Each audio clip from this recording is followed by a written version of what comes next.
নবীন সদ্য বিশ্ববিদ্যালয় শেষ করেছে। ভালো রেজাল্ট, ভালো চাকরির অফার সবই আছে, কিন্তু তার মনে এক ধরনের শূন্যতা। সবকিছু পেয়েও যেন কিছু একটা মিসিং।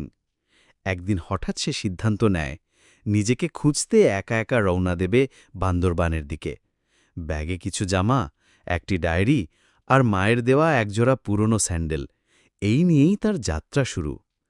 পাহাড়ি পথে হাঁটতে হাঁটতে ক্লান্ত নবীন এক ছোট গ্রামে পৌঁছায়। সেখানে এক বৃদ্ধ চাষির সঙ্গে তার পরিচয় হয়। চাষির চোখে ছিল গভীর শান্তি।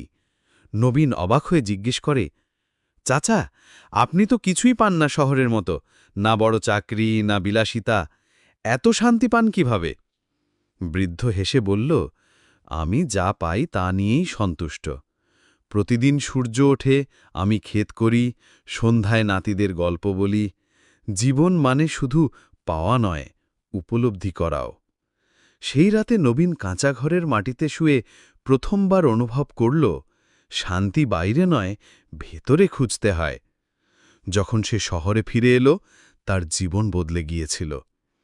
চাকরি নিল ঠিকই, কিন্তু আর কখনো দৌড়ের মধ্যে নিজেকে হারায়নি।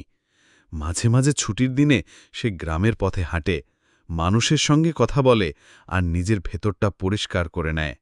শিক্ষণীয় বার্তা: জীবন মানে শুধু সামনে দৌড়ানো নয়, মাঝে মাঝে থেমে গিয়ে নিজের ভেতরে শান্তিটাকে খুঁজে নেওয়াও জরুরি।